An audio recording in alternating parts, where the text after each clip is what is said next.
The claim that the chief has made, it doesn't stand to scrutiny at all. There are far too many gaps and there are far too many things. And it all appears that this is a last minute instruction given to the chief by somebody that you please include this in your talk that you are giving there. All I'm saying is that where is the evidence? You should identify and tell the people of India and the world that, okay, five fighter planes, what are their types? Were they J-10s? Were they JF-17s? Were they F-16s? I mean, this is something you would know. What I am worried about is that the command, the entire Air Force looks up to the chief. He is the man and he must retain the respect of the command. Because if that respect is lost, these are the things that lead to command breakdown. Indiscipline in the command, that is my worry, that when a chief says something, any chief, and the people inside the service, they know what is the truth. So that leads to losing respect for the chief. Well, there is a bit of a pattern with the government, and that pattern is that whenever they are under pressure, and right now they are under tremendous pressure both within the country and within the country primarily because of Rahul Gandhi. Because Rahul Gandhi has taken up a subject which is exposing the election commission's wrongdoing, and it's a very big thing. So they are under pressure, there's no doubt about it. So in my assessment, this is about deflecting from that issue. The prestige of the Indian military in the international community certainly hasn't, it's pretty come down, which is not a good thing to happen to the country. It doesn't matter really what the Indians think. It also matters what the world thinks about your air power, what the world thinks about your military power. The prestige of the Indian military, it has not stood up really in the international community, and within India also. People understand precisely where the Indian military is going. Is it going towards competence or it is going the other way around? Hi, I'm Karan Thapar. Over the last few years, I hope you've been watching my program, The Interview on the Wire. During that period, I've interviewed doctors, politicians, businessmen, scientists, authors, and even the occasional Nobel laureate. For me, it's been exciting. I hope it's been enjoyable for you. But these, as you know, are tough times, and if this program is going to remain bold, independent, and sometimes even defiant, then I think we need your support. At the end of the day, it's a truism, but editorial independence is best defended by the viewers. So if you would like this program to remain the way it is, forthright, outspoken, and interesting, then would you consider supporting us? All you have to do is to click on the description at the bottom. But more than anything else, I hope you will continue to watch The Interview. Your viewership means an awful lot to me.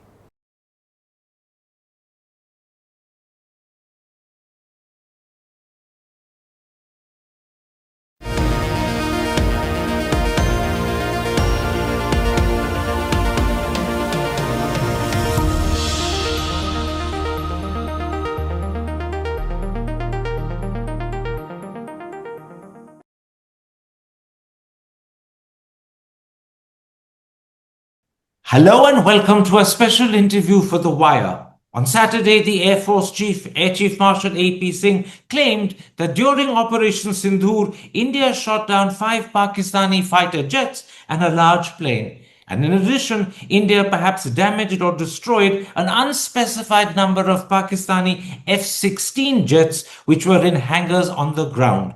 The Pakistani Defence Minister has rubbished and dismissed this claim. If true, the Air Chief's claim is proof of a very significant achievement and a very important success.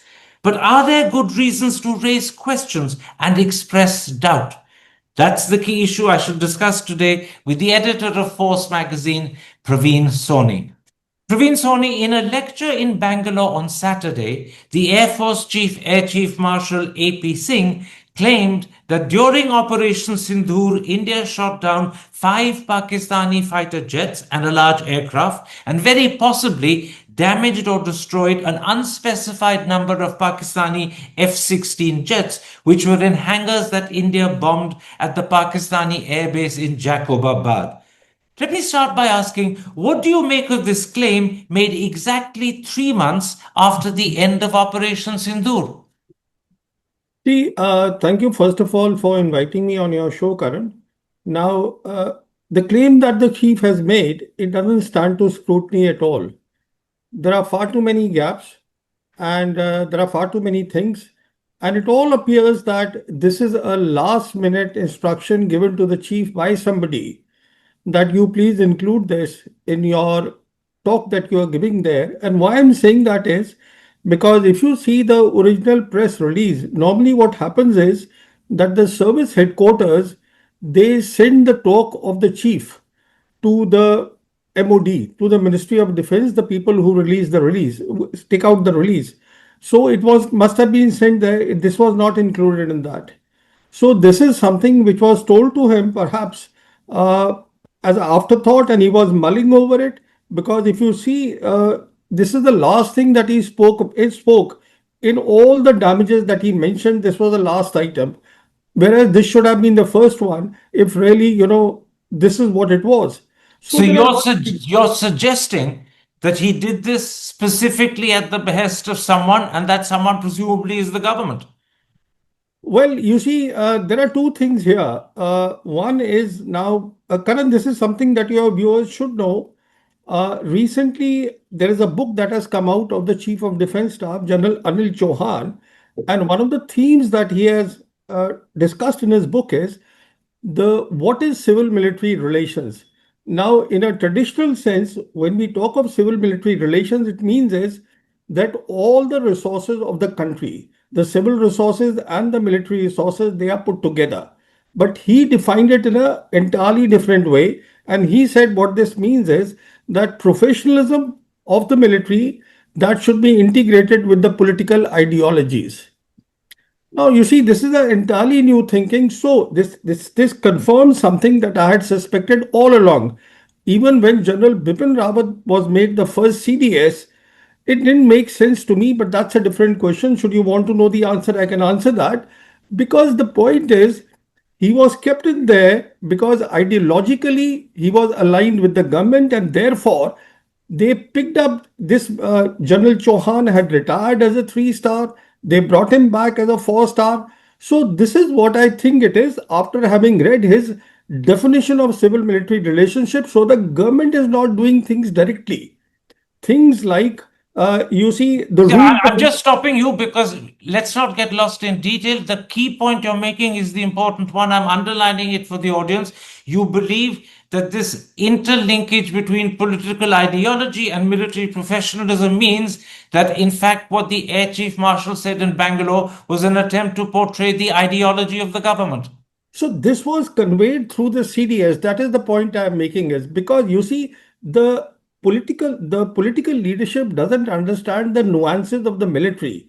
So when we talk of the rules of engagement, it was conveyed through the, which is why, Karan, this is important, which is why they said that this was a tri-service operation Okay. headed by the Chief of Defense Staff. I take your point. In other words, the Air Chief Marshal was speaking on behalf of the government. He was conveying a message the government wanted conveyed, which is why he spoke in this rather unstructured way about 6 Pakistani planes being down. Let me raise with you some of the issues and concerns that arise out of what the Air Chief Marshal said.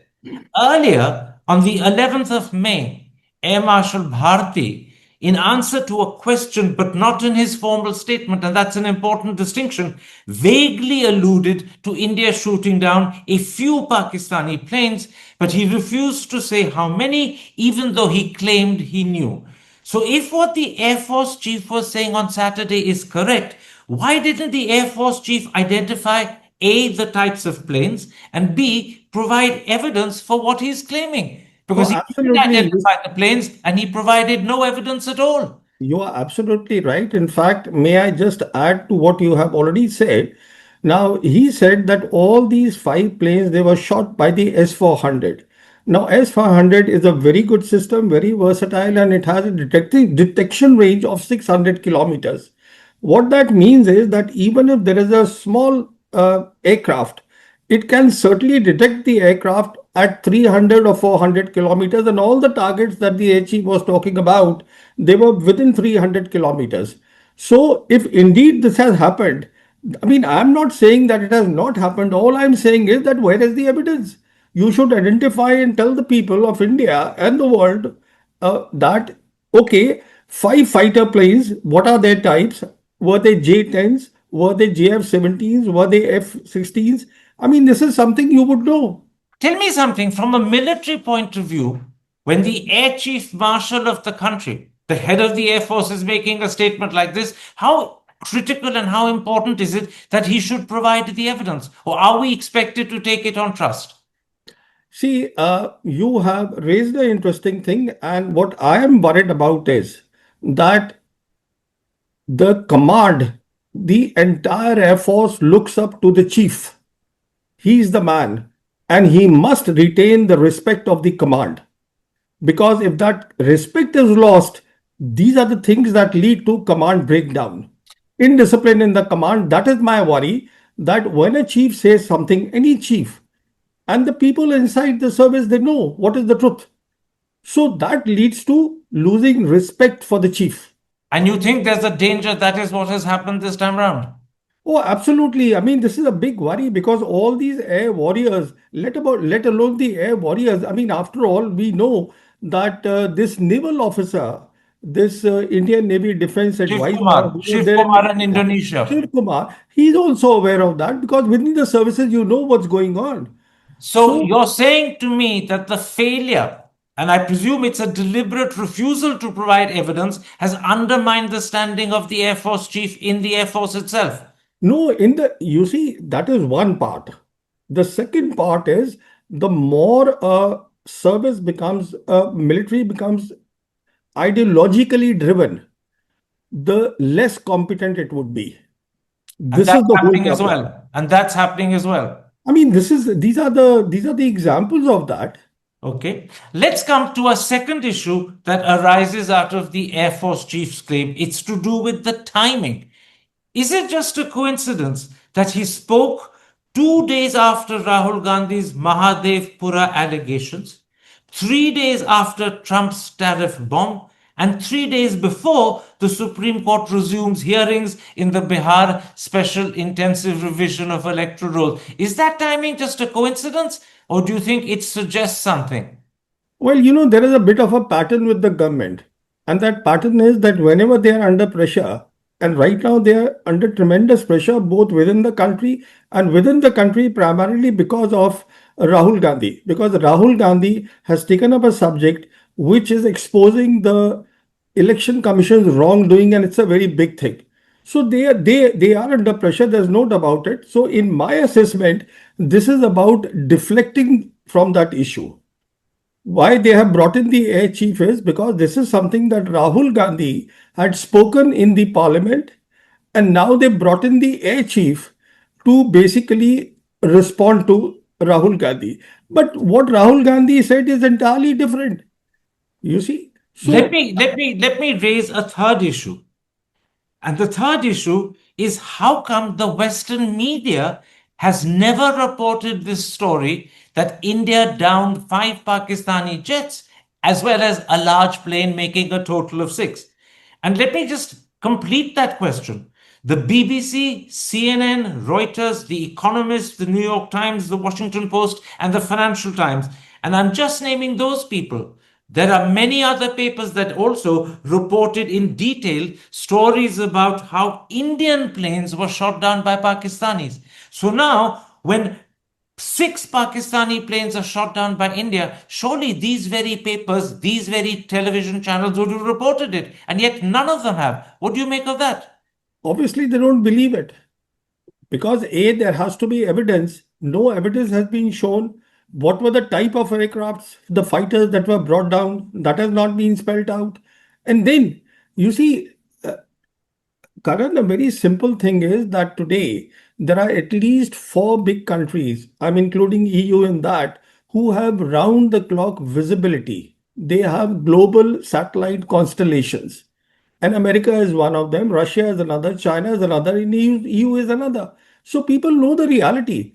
You see, it is basically, in my assessment, this whole thing of chief coming and saying all this is to assuage the feelings of the Indians. Because the worry is that the image of the government should not come down in the eyes of the Indians. That is what matters. So this is propaganda. Well, you can give it any name, but in my assessment, it's if as far as the military is concerned, it's something that should not have happened. Let me ask you, with specific regard to the claim that India may have damaged or destroyed an unspecified number of Pakistani F-16s, which were lost or damaged when we bombed hangars at Jacobabad Air Base. Can this be confirmed or refuted by America, who I believe from time to time monitor and check on Pakistan F-16s? Can America either confirm or deny this? See, Americans are keeping track of all their assets which are there with the foreign militaries. And they have this end use monitoring clause with Pakistan also, like they have with so many other countries. So from time to time, it's monitored, reports are written. So how is it that for 3 months the Americans are not aware? See, this is this ties up with your earlier question that why is it that the international press is not taking this instance seriously? Because they don't seem to have any evidence to in support of the claim that has been made in India. As you put it, the international press don't believe it. Well, that is what it seems to be. I mean, it's very obvious. I mean, even within India, we are questioning. We are questioning because we want to believe it, but please give us the evidence. Now, Where is the evidence? let me come to the fourth issue. The fourth issue is, if 6 Pakistani planes were shot down, would there not have been coverage of the funeral of the pilots and of the grief of the concerned families? Or are we also claiming that the entire crew of 6 Pakistani planes ejected and survived? In which case, what about the wreckage of the planes? Even if the crew survived, the wreckage surely would have been there, yet no one has spotted the wreckage of even one plane, leave aside 6. Yeah, this is precisely what I'm saying that today there is a satellite constellation. There is round the clock coverage. People know what's going on in which country. Then there are private companies, commercial companies also, which are keeping a track of what's going on. So, this is something you can't hide in this age at all. So, if indeed something like this have happened, somebody would have reported this in the last 3 months. We are And reaching a in any situation. case, Karan, the point is this that if this is such a big breaking news, how is it that the end of the talk, the air chief is mentioning this in passing? And then there is claps. I mean, obviously, people get excited about these things, but this is a breaking news. So you're How pointing many- out something very important. If this was really true, the air chief would have made this the heart and center of his talk. He would have started with it, not come to it right at the end and only mention it in passing. That's No, the point see, you're yeah, making. I'm making this point, and there's one more point that I wish to make. We just had a session, a talk on Operation Sindoor in the parliament. Why is it that the government didn't bring out this point that look, we brought down so many planes?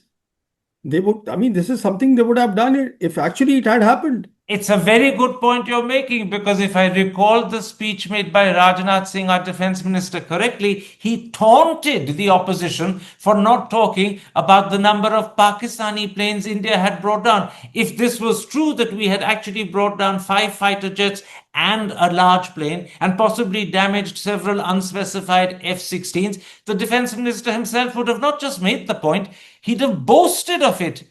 But he No, was let me silent. add further. Let me add further. Even the air chief, when he made this long presentation, he was talking in Bangalore. He was talking basically, he had the slides and he was showing the images of the damage done to the places where these terrorist places that we damaged this, Murid Ke, we damaged this. I mean, this is breaking news. 5 fighters shot down. Where is the proof? Please show it, or at least spell out what they were. So actually, I'm shocked by this whole thing that the way it has unfolded. Let me come to the fifth issue, and you mentioned it a moment ago in one of your earlier answers. The official press release of the Bangalore lecture put out by the government's Press Information Bureau doesn't mention a word about this claim. Yet, as you said, it's by far the most important thing the air chief said. What do you make of that very strange silence that the official press release put out by the government doesn't mention a word about this claim? See, the reason is that any time a chief speaks anywhere, then the concerned service headquarters they send the transcript to the Ministry of Defense. They issue the releases. So this was already sent there, which means it was not included in the original transcript sent by the service headquarters, air headquarters in this case, to the PIB.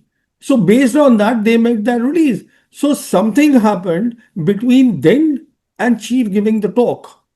And obviously, even the chief was hesitant to bring this up. So he was trying to downplay the whole thing. Otherwise, as we just discussed, this would have been the first thing on his list Are to you talk about. suggesting that the chief had qualms and hesitation fulfilling what you allege he was told by the government to say? He had Well, qualms about it. well, I'm giving a bit of a benefit to him. Okay. Let me come to the sixth issue. The air chief didn't say a word about the Indian planes Pakistan shot down, although Air Marshal Bharti in May and the chief of the defense staff talking, I believe, in an interview in Singapore, both confirmed that India had lost planes. And yet the Air Force chief is completely silent about that. What do you make of this second silence? See, because if this had not happened, then obviously the chief would have spoken about it. So something like this has happened, and he didn't want to talk about this for the simple reason he didn't want the follow on questions on this. Otherwise, if he had said that yes, he was basically discussing about the defensive systems, about S-400, what they did. He was not even talking about the fighters at all, So except it yeah. was a deliberate silence on his part where deliberately chose not to talk about Indian planes brought down by Pakistan, even though General Chauhan and Air Marshal Bharti have already confirmed the fact. He deliberately chose not to talk about it. Yeah, because you see, there would have been a lot of follow-on questions for him on him because he's the chief of the air staff, and obviously he didn't want to answer them. So he deliberately ignored the whole thing and just mentioned this in passing, as I said in the end. Finally, when you consider what the air chief has said about shooting down Pakistani planes, when you consider the timing of the statement, and when you consider the silence about the planes India itself lost, has all of this enhanced the air chief's credibility or raised uncomfortable questions about him? See, the what it has done, we can make out from the American reaction. See, as far as President Trump is concerned, we know that Field Marshal Asim Munir, he is now on his second visit to America. Earlier, he had gone and met with President Trump. President Trump has now two times mentioned five or six aircraft shot down, but India is not responding to that. They know what it is. So that is the clear answer that the prestige of the Indian military in the international community certainly hasn't it's pretty come down, which is not a good thing to happen to the country. It doesn't matter really what the Indians think. It also matters what the world thinks about your air power, what the world thinks about your military power. In fact, I was hearing one of the chiefs talk yesterday that the big thing is having a narrative. How do you manage a narrative? No, that is not the big thing. The big thing is you have to actually do something. And along with that, you can have a narrative. But without doing something or having a capability, building a narrative is hollow. People don't believe you.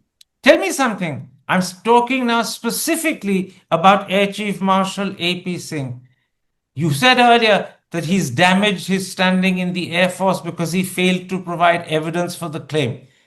Has he damaged his standing in the country?